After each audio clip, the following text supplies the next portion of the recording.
Amigos, ¿cómo están? Me da mucho gusto saludarlos. Bienvenidos a un nuevo episodio de Ciberdiálogos. Gracias por estar con nosotros en el podcast de conversación de Letras Libres. Quien nos sigue desde hace ya un buen tiempo sabe que mi promesa durante la campaña presidencial en México era que una vez concluida la carrera rumbo a la presidencia de México, este podcast ampliaría el foco.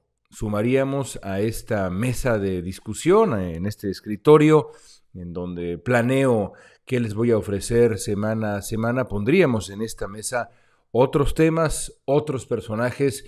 Comenzaríamos a hablar de asuntos que no estuvieran tan íntimamente ligados a la realidad mexicana. Durante varios meses estuvimos hablando de México porque se acercaba una elección histórica. Al final fue exactamente así, fue una elección histórica. Seguiremos, por supuesto, analizando la realidad mexicana, pero ahora vamos a ampliar el foco y vamos a traer para ustedes otros temas que estoy seguro van a ser de su interés, porque todos estos temas, aunque no sean estrictamente mexicanos, y me estoy, por supuesto, dirigiendo ahora a la parte de nuestra audiencia que proviene de México, estoy seguro que aunque no sean mexicanos, estos temas les van a parecer de verdad muy, pero muy atractivos. Y qué mejor que comenzar con Óscar Martínez. Óscar Martínez, jefe de redacción de El Faro, un medio de comunicación que yo admiro mucho, un esfuerzo periodístico que respeto mucho, que admiro mucho desde hace ya mucho tiempo, pero de 5 años a la fecha todavía más. ¿Por qué? Porque El Faro se ha convertido exactamente en eso, en un faro. En el nombre ha llevado la definición El Faro para El Salvador, que enfrenta desde hace 5 años retos muy considerables con la llegada al poder de una de las figuras más complejas, polémicas y también interesantes, dignas de análisis serio de la realidad latinoamericana actual. Me refiero, por supuesto, al presidente Nayib Bukele. Es una figura, insisto, digna de análisis y nadie lo ha seguido más de cerca que la gente de El Faro, con la guía bajo el liderazgo de Óscar Martínez, jefe de redacción de El Faro. Nayib Bukele acaba de comenzar lo que será su segundo periodo presidencial de manera consecutiva, un segundo periodo presidencial al que llegó, de acuerdo con sus críticos, de manera iliberal, de manera antidemocrática. Aquellos que no lo critican, sino más bien lo aplauden y lo reconocen como un líder exitoso, dirían, y de esto por supuesto hablamos con Óscar Martínez, que no importa que Bukele pisotee las instituciones democráticas salvadoreñas o que por lo menos las doble para que encajen en sus fines personales, en su voluntad de poder, siempre y cuando Bukele continúe dando resultados en los asuntos que importan a los salvadoreños. El primero de ellos, sin duda, la seguridad. El Salvador era, antes de Bukele, un país profundamente violento e inseguro, y ahora, gracias a las políticas muy polémicas de Nayib Bukele, El Salvador no es un país ciertamente tan inseguro. Pero ¿a qué costo? ¿A qué costo? ¿Dónde está el equilibrio entre esa búsqueda de seguridad nacional y el entregarle las riendas del poder de manera casi absoluta a un hombre, a su partido, a su movimiento?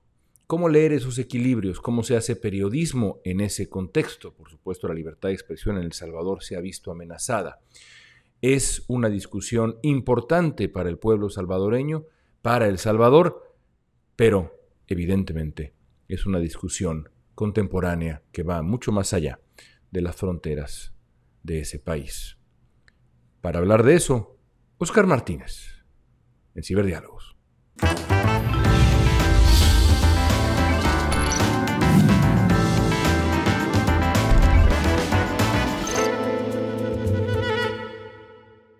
Oscar, han pasado 5 años desde la llegada, la irrupción de Nayib Bukele al poder en El Salvador. Bukele insiste al día de hoy, lo ha hecho incluso en una conferencia de prensa relativamente reciente, son pocas las que otorga, pero lo hizo, en que la democracia salvadoreña goza de plena salud, se ha consolidado. Sus críticos evidentemente ven una regresión profunda y peligrosa. ¿Cómo describirías tú el estado actual de la democracia en El Salvador con Bukele? Gracias, León. Mira, yo he sido claro y lo soy, lo repito aquí para tu audiencia. Tanto mi periódico, El Faro, consideramos que en El Salvador este sábado 1 de junio de 2024 inició una dictadura.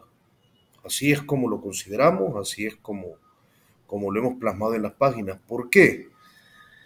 Porque Bukele ya tiene la concentración de todo el poder, ya lo tenía. Pero porque Bukele el 1 de junio dejó de lado el último rasgo legítimo que le quedaba a su presidencia, haber sido electo en unas elecciones libres, en unas elecciones democráticas y constitucionales en 2019, su primer periodo. La Constitución prohíbe en 6 artículos la reelección inmediata, que es lo que Bukele hizo tomando posesión el 1 de junio, sin importar si la gente deseaba que él se reeligiera, sin importar los altos niveles de popularidad. Bukele lo había repetido en varias ocasiones, que era imposible en El Salvador hacer 2 periodos seguidos, pero lo ha hecho, es justamente lo que Nayib Bukele ha hecho en estas elecciones, y a partir de ahí yo considero que pierde ese rasgo. Él había acumulado todo el poder, si luego querés que profundicemos en eso, en una mezcla de decisiones populares, de elecciones legítimas que le otorgaron la Asamblea Legislativa y la Presidencia de la República en 2019 y en 2021 respectivamente.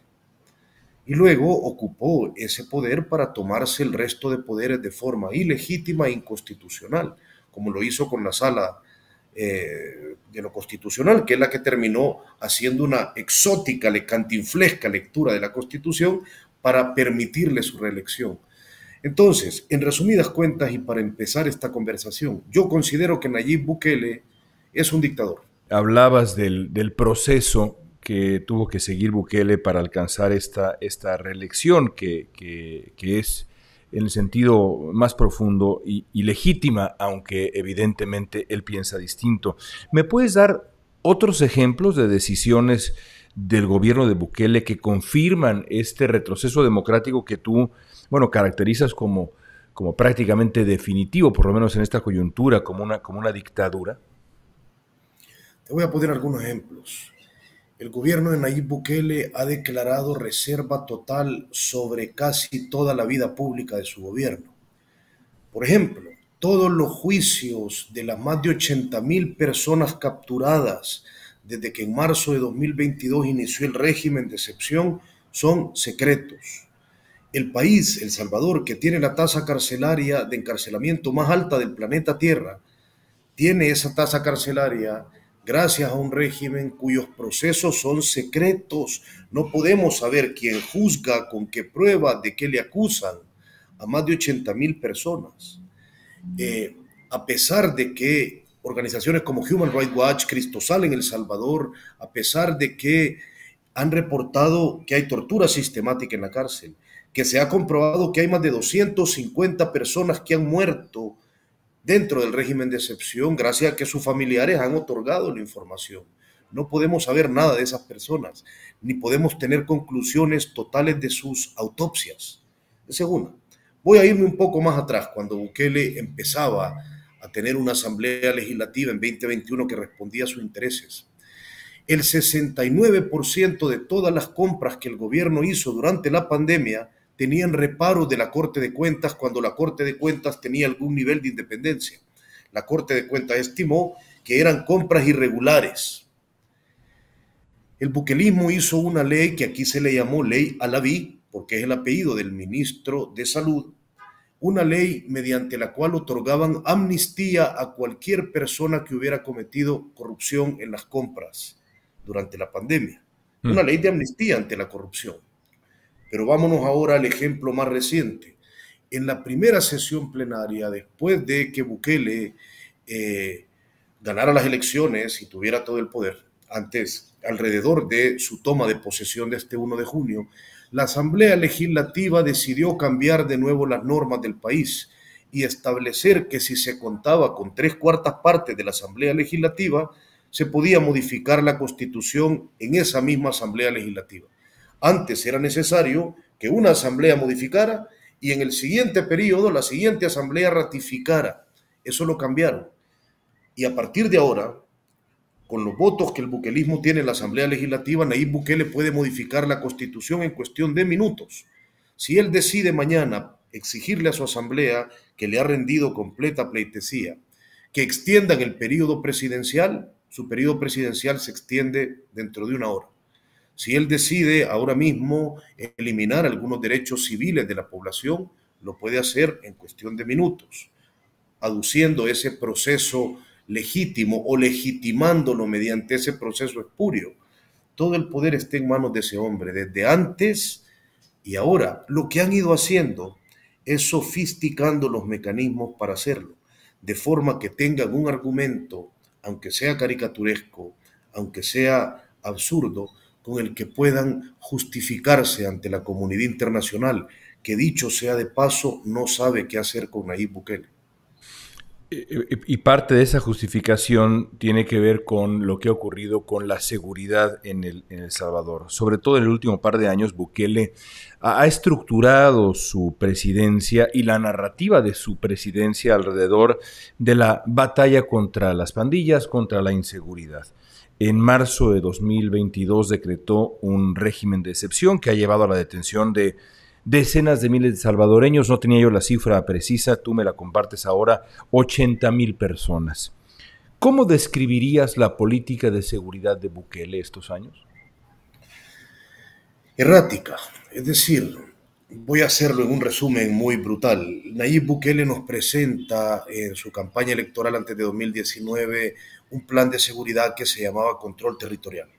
Ese plan nunca se presentó, nadie sabe en qué consiste, no hay un documento que nos explique qué es eso que hay tras esas palabras, Plan Control Territorial. No existe una explicación. Pero siempre sus funcionarios dijeron que gracias a ese plan estaban logrando la reducción de la violencia, que ya venía desde el periodo anterior presidencial del FMLN. Desde 2018, El Salvador experimenta una reducción de homicidios importante. Con Nayib Bukele se profundizó. Entonces, no sabemos cuál es ese plan, ni nunca lo sabremos. Dijeron que era secreto para no darle estrategia al enemigo. Pero nosotros descubrimos, y esto ya lo hemos hablado, que el gobierno de Bukele empezó a negociar con las pandillas, principalmente con la Mara Salvatrucha 13, desde que llegó al poder en junio de 2019, y que uno de los puntos de esa negociación era la reducción de homicidios. El Faro lo descubrió en 2020, lo volvió a publicar en 2021 y lo profundizó en 2022. Hay que decir que Bukele lo niega y también... Y también hay que apuntar que cuando uno señala la investigación del Faro, muchas veces se encuentra con la reacción, no solamente en la política salvadoreña, sino también con los simpatizantes de Bukele, la clásica reacción que acusa al periodista de ser representante de un régimen corrupto, de estar en el bolsillo del pasado y demás. Eso les ha ocurrido a ustedes. Bukele lo niega, pero ustedes lo descubrieron en el Faro. Es decir, a nosotros el régimen de Bukele va más allá, nos suele llamar líderes de las pandillas constantemente. Esa es su respuesta ante las pruebas que le hemos puesto. A ver, las pruebas que nosotros publicaron molestaron mucho a las pandillas. Descubrimos su pacto con un gobierno. Voy a cimentar lo de las publicaciones. Nosotros que hemos publicado, ahí están, para quien las quiera ver, documentos del propio gobierno con firmas, sellos, nombres de funcionarios públicos que decían se está negociando un pacto, han entrado funcionarios encapuchados. Ahí están sus nombres, sus firmas y los sellos de centros penales. Publicamos audios. El audio de quien lideraba esto, Carlos Marroquín, director del Tejido Social, reconociendo que había liberado a un pandillero y que lo había llevado a Guatemala para liberarlo y que calmara las cosas en las calles, cuando las negociaciones se vinieron abajo. Recientemente, en enero de este año, publicamos las conversaciones que el gobierno de Bukele seguía sosteniendo a través del director de una de las unidades de inteligencia de la policía, de la más importante unidad de inteligencia de la policía, con un pandillero prófugo para intentar contratar a un cártel mexicano para volver a recuperar a ese pandillero que liberaron de nombre Kruk y que la inteligencia salvadoreña ubicado en México. Publicamos los audios cuando hablaba con el pandillero y hablamos con ese policía y nos colgó el teléfono y ese audio también está publicado.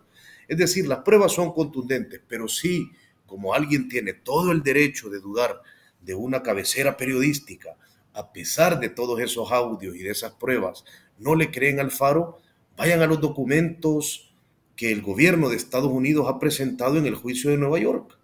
Es un juicio contra los cabecillas de la MS, pero en ese juicio, en reiteradas ocasiones, la fiscalía asegura que el gobierno tenía un pacto con las pandillas y pone pruebas. Pero si no le creen a la fiscalía de Nueva York que está presentando el juicio en Long Island, váyanse a las sanciones de la lista Engel, donde reconocen que al menos Carlos Marroquín, funcionario del gobierno de Bukele, y Osiris Luna, director general de centros penales y viceministro de seguridad del gobierno de Bukele, eran los cabecillas en coordinar las negociaciones con las pandillas y por ende Estados Unidos lo sancionó en la lista Engel. Es decir, el Faro fue el primero en decirlo, pero ahora ya lo dijo un montón de gente. Tienen de dónde agarrar quienes quieran pruebas. Luego, esa negociación con las pandillas redujo los homicidios brutalmente y lo sostuvo la reducción de homicidios gracias a algunos beneficios que permitieron que los pandilleros líderes se empoderaran. Pero en marzo del 2022 todo cambia. La MS se sintió traicionada porque capturaron a unos pandilleros que se dirigían hacia Guatemala en un carro del Estado. ¿A qué iban esos pandilleros? No lo hemos descubierto, pero lo vamos a hacer. De momento no lo hemos descubierto. La MS se siente traicionada y asesina a 87 personas en 3 días, entre el 25 de marzo y el 27 de marzo. El día sábado 26 de marzo es el día más homicida de toda la posguerra salvadoreña que empieza en 1992.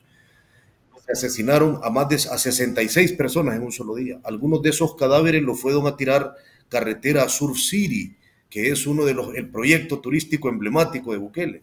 Se logró comprobar con informes policiales que las personas asesinadas no eran pandilleros. La MS salió y asesinó a quien le debía un poco de droga, a quien no le había pagado extorsión, a salvadoreños que no tenían que ver con las pandillas. Y entonces el gobierno de Bukele responde con el régimen de excepción, que es el que finalmente terminó desarticulando a las pandillas. Entonces vuelvo rápidamente a tu pregunta. ¿Cómo ha sido la política de seguridad de Bukele? Caótica. Desde un prometido plan de control territorial, pasando por 3 años de negociaciones y acuerdos con las pandillas, hasta un régimen de excepción que ha militarizado el país. Así ha sido su política de seguridad. Ese régimen de excepción ha sido protagonista de la noticia en el mundo entero por muchas razones, entre ellas por la célebre, tristemente célebre cárcel que se llama Centro de Confinamiento del Terrorismo. Esa cárcel, las imágenes que conocemos, las condiciones que se conocen y que se desconocen, porque por supuesto hay muchísimas cosas que permanecen en las sombras, ha generado tremenda preocupación. ¿Cuál es la situación actual de los derechos humanos en El Salvador, en particular en relación con el trato que se da a los detenidos, Oscar? Toda la información carcelaria tiene secreto absoluto por parte del Estado. Y la única manera de entrar a cárceles es que el Estado decida darte un recorrido turístico, entre comillas, por sus cárceles, como ha hecho con un montón de youtubers, incluido el famoso Luisito Comunica, a quien le dejaron entrar a donde quiso, acompañado de guardias, ¿no? Lo mismo han desfilado por aquí periodistas de todo el mundo que acompañados por el gobierno, si el gobierno considera que no son incómodos, los deja entrar. Nosotros hemos pedido entrar varias veces, pero no nos dejan, igual que un montón de medios del Salvador. Vaya, ¿cómo es la situación en las cárceles? En primer lugar, secreta, no hay información. Así como de los juicios, no hay información ni de dónde están ubicados, cuántos reos, en qué penales, en qué sectores, ni por qué razones. No hay ninguna información.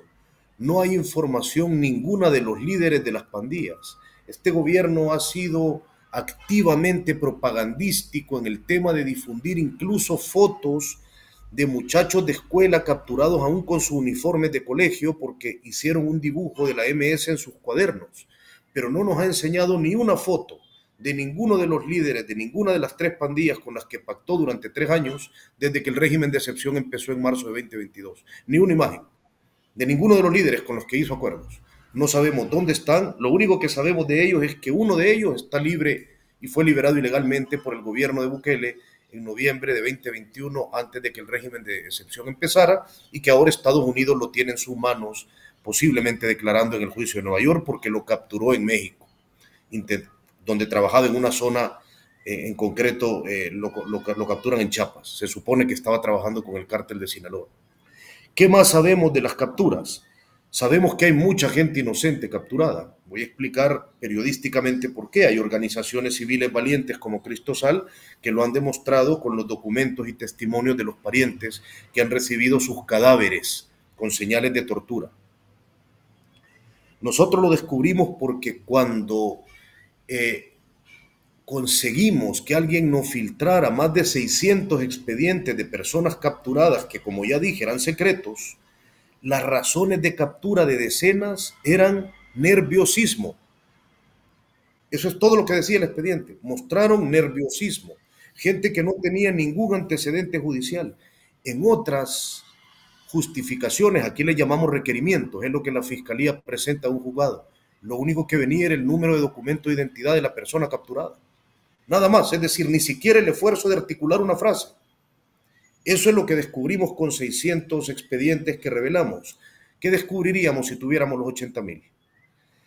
Y finalmente, la tortura sistemática no solo ha quedado clara con los testimonios, los informes de organismos internacionales.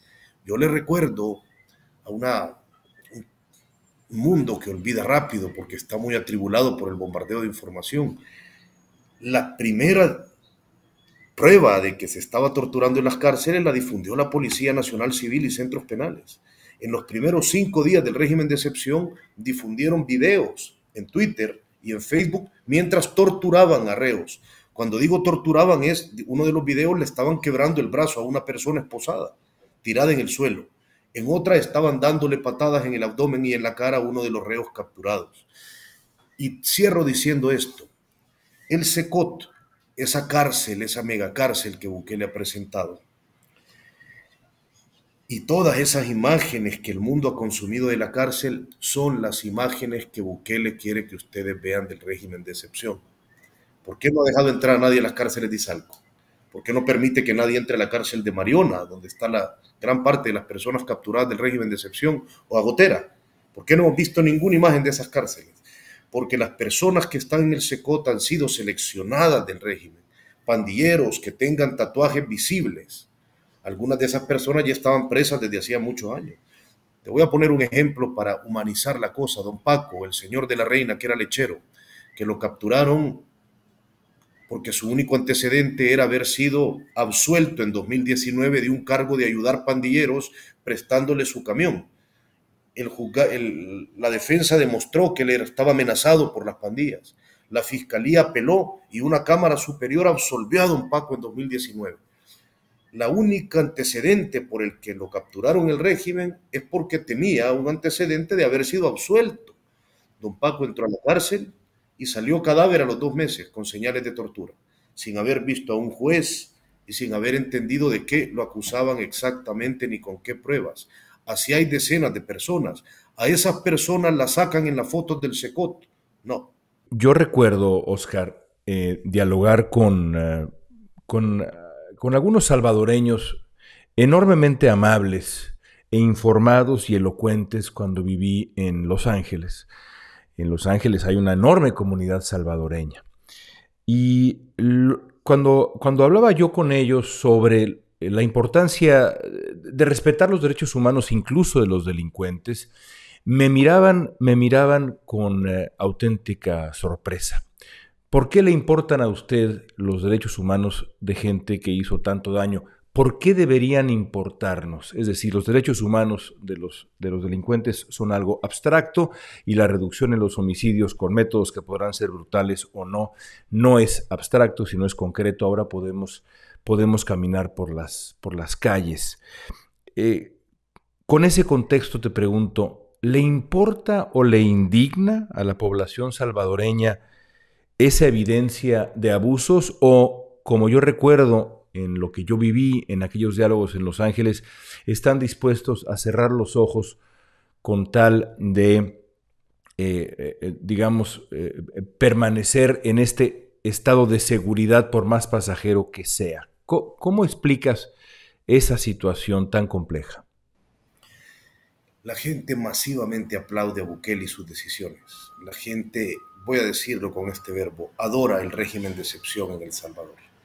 Masivamente, la gente está de acuerdo con el régimen de excepción. Lo veneran, lo creen necesario, no tienen cuestionamientos, más que algunos cuestionamientos que aparecen en algunas encuestas. Evidentemente, las personas que han sido víctimas de la captura de un familiar inocente no veneran el régimen de excepción y ese número va creciendo. Esta es una explicación que yo puedo dar. Nosotros somos el medio que tituló Gobierno de Bukele desarticuló a las pandillas. Nosotros publicamos y titulamos de esa forma porque fuimos a 14 comunidades que antes eran tomadas por las pandillas y en esas comunidades entramos y vimos, constatamos que no había pandillas y hablamos con la gente. En esos lugares las personas, les preguntábamos a todas las personas en las 14 comunidades, ¿saben de alguna persona que haya sido detenida en esta comunidad sin ser pandillero? Y siempre nos decían sí, X persona o Y persona. Cuando les preguntábamos por qué no les importaba, su respuesta era, bueno, utilizando las palabras del oficialismo, son daños colaterales.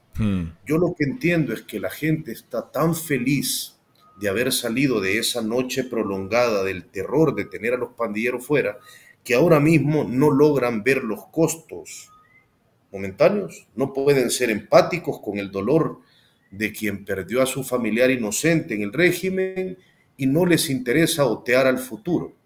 Les interesa saber que ahora mismo a su hija nadie la va a violar y entiendo perfectamente que eso sea así. Lo escribí hace poco en una columna. Lo que pasa es que cuando uno voltea a ver de dónde provienen las personas que han sido capturadas injustamente en el régimen, no provienen de aquí, no son mis vecinos, ni están afuera de este edificio del que te hablo, provienen de esas mismas comunidades. Las personas que han muerto, las más de 250 personas que han muerto, las 22 personas capturadas en una isla donde nunca hubo pandillas, la isla Espíritu Santo, son gente de los sectores más populares, de los sectores que padecían a las pandillas, quienes están pudriéndose en las cárceles. Son ellos mismos poco a poco padeciendo una nueva calamidad que no se llama pandilla, se llama autoritarismo, pero vuelve a replicarse en esas zonas. Y luego yo tengo una explicación más general para dejarla sobre la mesa. Bukele no es el primer hombre que toma decisiones autoritarias en esta región, que es profundamente popular con decisiones de este tipo. Es extraordinariamente popular, eso sí es cierto, es decir, ha llegado a unos niveles de popularidad que otros no lo lograron, pero Fujimori fue muy popular cuando planteó su guerra contra Sendero Luminoso en Perú, a pesar de que eso tuvo después toda una condena de violaciones a derechos humanos, pero disfrutó de la popularidad de vender soluciones inmediatas. Álvaro Uribe llegó a cotas de popularidad parecidas a las de Bukele en los primeros años, proponiendo una guerra abierta todo el tiempo contra todos los narcos, y luego terminó siendo acusado de tener vínculos con los paramilitares. Es decir, no es el primer autoritario que lanza medidas autoritarias que la gente aplaude en las calles. Yo creo que aún los salvadoreños no han salido, y tienen toda la razón, de la desesperación en la que las pandillas y ese mar de violencia les hundió, y aún no han levantado la cabeza para darse cuenta de que son sus mismas comunidades las que están padeciendo al régimen, que quienes han sido víctimas injustamente del régimen están a metros de donde ellos viven, están a metros de padecer una captura injusta, como la padeció decenas de personas. Los testimonios son muy elocuentes. Y el régimen va a continuar, y va a continuar capturando a gente en esos sectores populares. En este caso estamos hablando de una necesidad esencial en El Salvador, que es la necesidad de sentirse seguro. Pero así como hablamos de esa necesidad esencial, primordial, prioritaria en El Salvador, podríamos recorrer otros países y México puede ser un ejemplo también de necesidades primordiales que han sido satisfechas por el Estado. Hay voces que sugieren que el éxito de Bukele contra el crimen, insisto, esa lucha contra el crimen siempre ha sido, y más en los últimos años, una de las grandes prioridades para la sociedad salvadoreña que vivía insegura, justifica plenamente un ejecutivo fuerte. En otras palabras, mientras el autócrata sea medianamente competente, ¿qué importa que se cargue la democracia? Desde el periodismo, ¿cómo podemos explicar por qué la democracia o el Estado de Derecho o la separación de poderes no es un asunto abstracto ni burgués, sino es tan pero tan indispensable? Déjame intentarlo con un ejemplo. El verbo de la gran mayoría de salvadoreños es sobrevivir. Hablo del verbo económico y en otros momentos del verbo por temas de violencia. Más del 60% de la población salvadoreña tiene una economía informal. Dicho esto de una forma directa, si trabajan, cenan, si no trabajan, no cenan. Eso implica que mucha gente está preocupada en el día a día. Es injusto pedirle a estas personas que comprendan además que se detengan con su carretón y que se sienten a pensar en la importancia de la Sala de lo Constitucional de la Corte Suprema de Justicia, porque le hemos impuesto un terrible verbo: sobrevivir, alimentar a los suyos para que puedan seguir viviendo. Dicho sea de paso, desde que Nayib Bukele llegó al poder en 2019, El Salvador tiene más de 210,000 personas más que han bajado de la línea de la pobreza y casi 1 millón de personas que están al borde de la categoría de hambruna. Pero bueno, dicho esto, después de que el régimen empezó, El Salvador rompió récord de habeas corpus. Es injusto pedirle a estas personas que tengan que comprender el recurso del habeas corpus cuando un familiar ha sido desaparecido presuntamente por el Estado y uno requiere a la Corte Suprema que le presente pruebas de dónde está o que le diga que no lo tiene. Muchas personas durante el régimen, que canceló los derechos del debido proceso y lo sigue cancelando, fueron sacadas de sus casas sin dejar ningún documento en una especie de secuestro estatal. El Salvador no había tenido tantos habeas corpus presentados a la Corte Suprema de Justicia, ni siquiera durante la guerra en promedio, que los primeros 2 meses del régimen de excepción, donde se superaron los 900 habeas corpus. Personas de sectores populares desesperadas que le pedían al organismo judicial que les ayudara a encontrar a su hijo que fue secuestrado por un soldado o por un policía y llevado quién sabe dónde. Vaya, toda esa gente, cuando llegó a la Corte Suprema de Justicia y se dieron cuenta de que estaba tomada por Bukele, lamentablemente aprendieron por qué la división de poderes era importante. Cuando les dijeron: nadie va a ayudarte aquí a encontrar a tu hijo. No se han procesado esos habeas corpus, no hay ninguna respuesta, simplemente la respuesta fue: no hay nada que decir. Decías que es injusto pedirle a alguien que sobrevive que piense en la importancia de la independencia judicial y nos ponías ahora este ejemplo. Y yo comprendo plenamente el argumento a corto plazo y sin embargo me pregunto qué papel puede jugar el periodismo en construir esa ciudadanía. Porque la ciudadanía ideal es aquella que exige el poder sobrevivir, y no solamente sobrevivir, sino vivir mejor, pero que también entiende la importancia de cuidar las instituciones democráticas, la división de poderes, todo eso que de pronto parece abstracto, y sin duda es abstracto para alguien que sobrevive. En nuestra profesión, ¿qué papel puede jugar el periodismo para construir esa ciudadanía? ¿Cómo podemos hacerlo?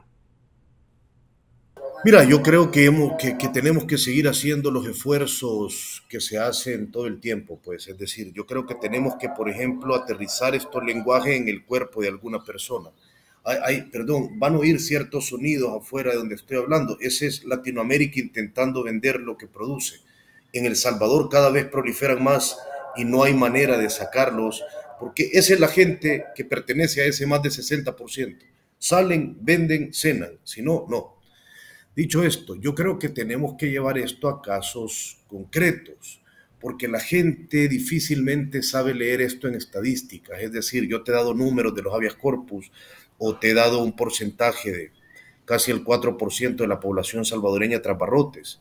Eso no va a afectar la lectura de las personas de su territorio. Yo creo que ponerlo en casos eh, concretos. Esta mujer busca a su hijo que fue sacado esa noche por unos soldados sin dejar ningún documento. Esta mujer intenta saber, esta mujer que tiene un nombre, un apellido, intenta saber en qué cárcel han metido a su hijo. Simplemente saber dónde está su hijo y quizás saber si su hijo sigue vivo, si está herido, cómo está. Acudió a un órgano judicial donde le atendió un señor que tiene tal cargo y tal nombre.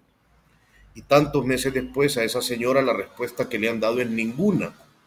Y esa señora ya no sabe a quién más acudir, porque el Estado ya le demostró que no va a contravenir las órdenes de quien tiene todo el poder. Explicando esa historia, yo creo que es posible, quizás en algún momento, conseguir que la gente entienda que esa historia les podría pasar a ellos, a ellas, que ese hijo podría ser tu hija o mi hija o los hijos de alguien más, y que cuando eso ocurra no te va a quedar hacia dónde ir. Yo creo que puntualizando esas historias con profundidad, sin hacerlas lacrimógenas, sin abaratarlas, dotándolas de la complejidad que necesitan, yo creo que eso es lo que podría valer la pena. Hace no mucho publicamos, ahora mismo, por ejemplo, tenemos una fotogalería en la portada del Faro, donde varios de los testimonios de las mujeres que posan con fotografías de sus hijos muertos cuentan la historia de cómo votaron por Bukele y cómo adoraban a Bukele y votaron en 2019 por él o firmaron para constituir el partido Nuevas Ideas cuando necesitó firma. Y cómo de repente un día, cuando el régimen empezó, sacaron a sus hijos y demuestran cómo sus hijos no tenían antecedentes policiales ni cargos, y hablamos con la gente de la comunidad y sus hijos eran queridos como los pandilleros no lo eran, y a esas mujeres les devolvieron un cadáver después de 4 meses y no les han dado ninguna explicación. Y ese cadáver, con una autopsia que dice que murieron por problemas, por paro respiratorio, que es una de las causas de muerte de todos los seres humanos, y que abajo dice aún por investigar, autopsias incompletas, escritas para que no sepamos. Esa mujer que apoyó este proyecto político ni siquiera sabe de qué le mataron a su hijo en las cárceles. Sabe que su hijo tiene el agujero del tamaño de un centavo en la nuca y ese agujero no lo tenía antes. Eso es todo lo que sabe.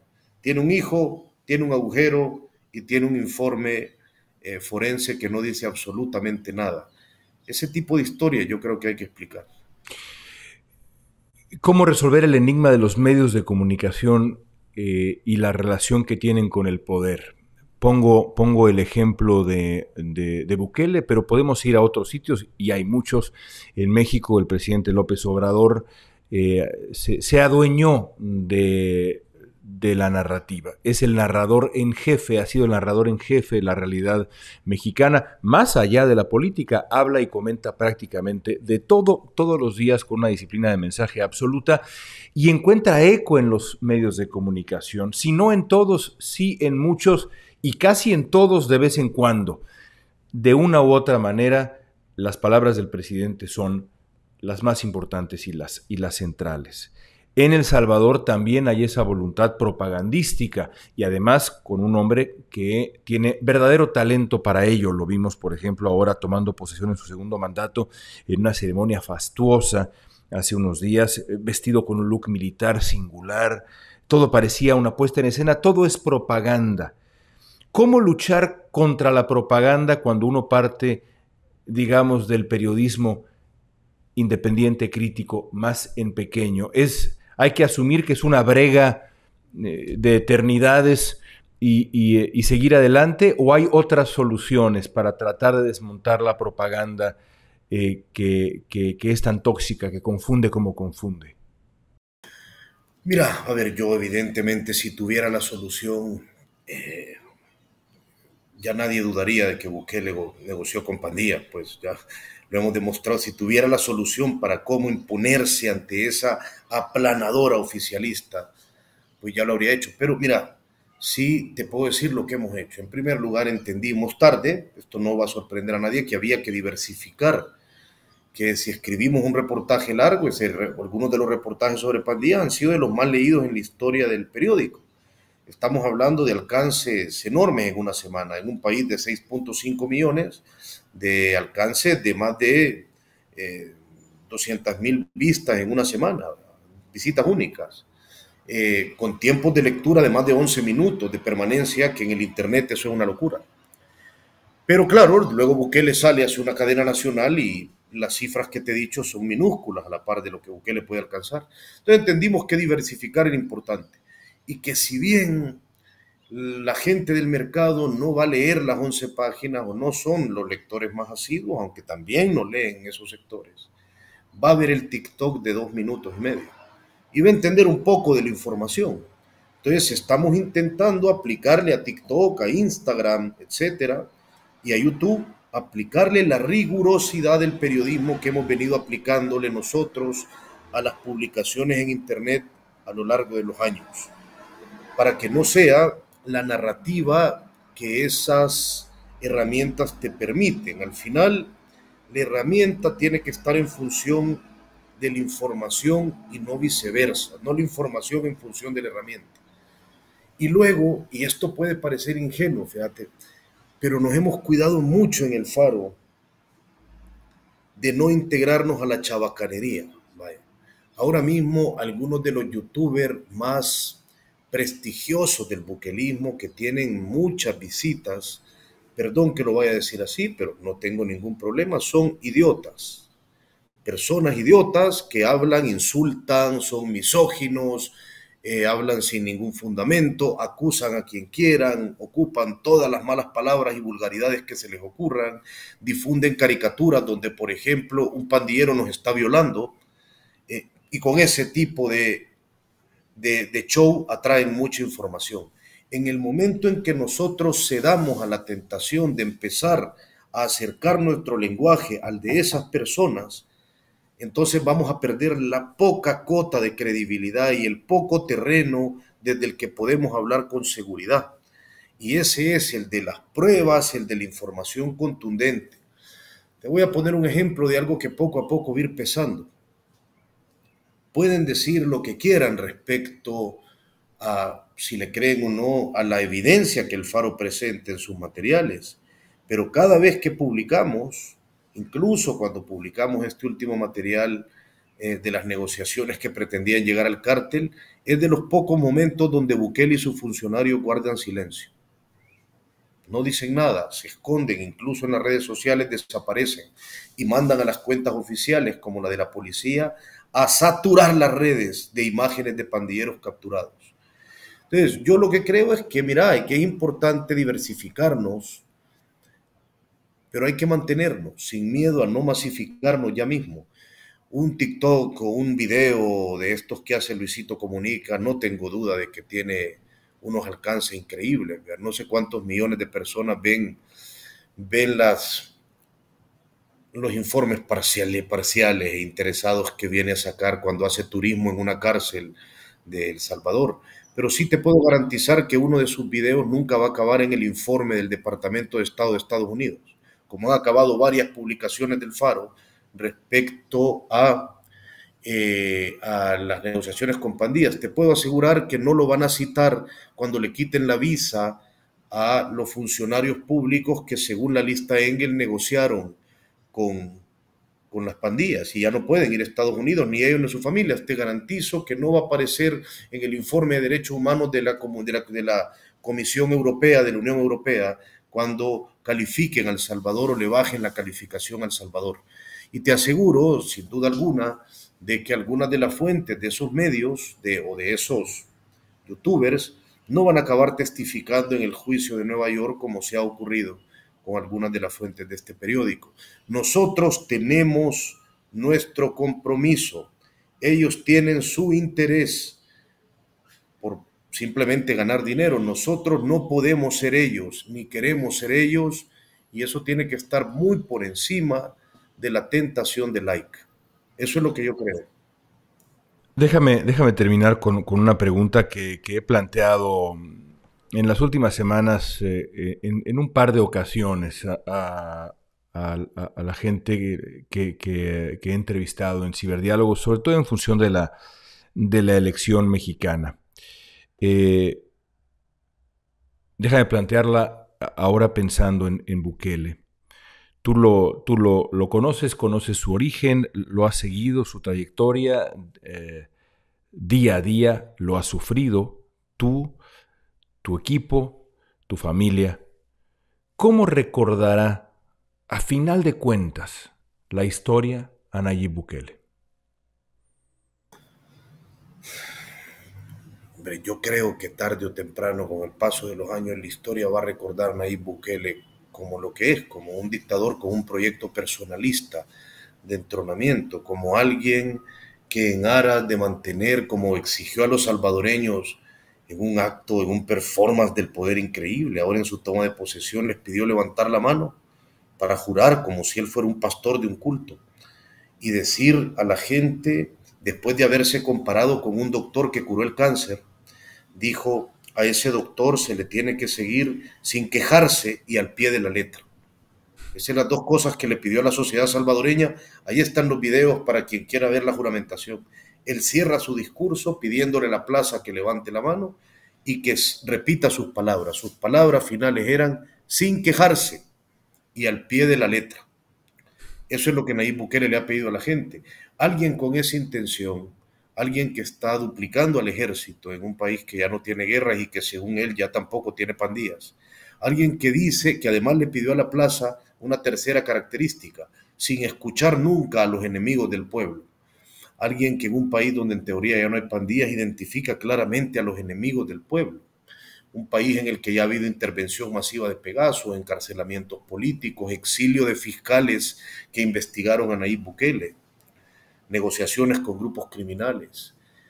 Un país en el que Bukele está cambiando la constitución para que se amolde a lo que él quiera cuando él quiera.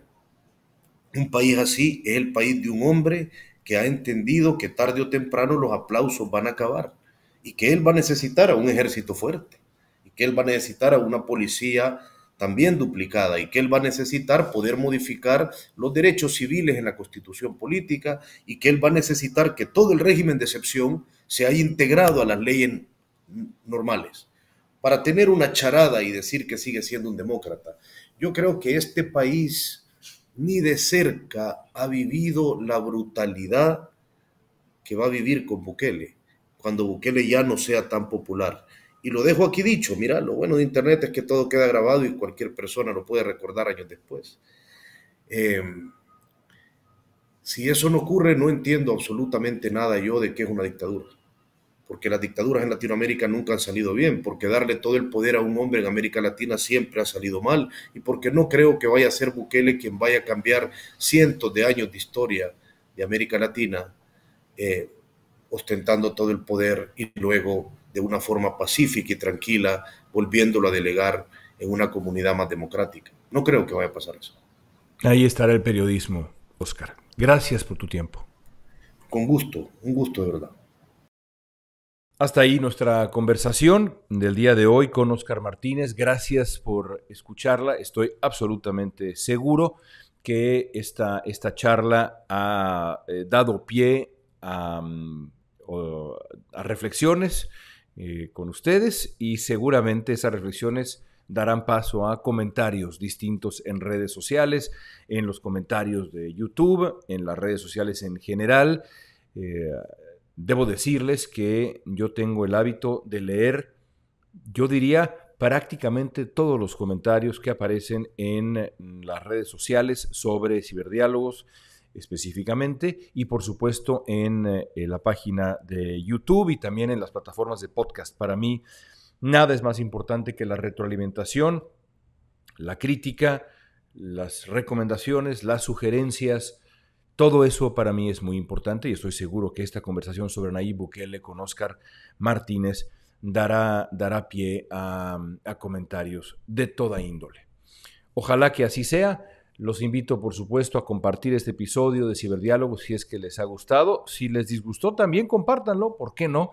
Síganos en redes sociales, @LeonKrause, y también sigan y apoyen a Letras Libres a la revista, al sitio de internet, a nuestra plataforma en YouTube y a nuestra presencia en las distintas plataformas de podcasts. Gracias por acompañarnos en Ciberdiálogos. La próxima semana, un invitado de verdad, de nuevo polémico. Y créanme, ya verán a quién me refiero. Hasta entonces, gracias por acompañarnos.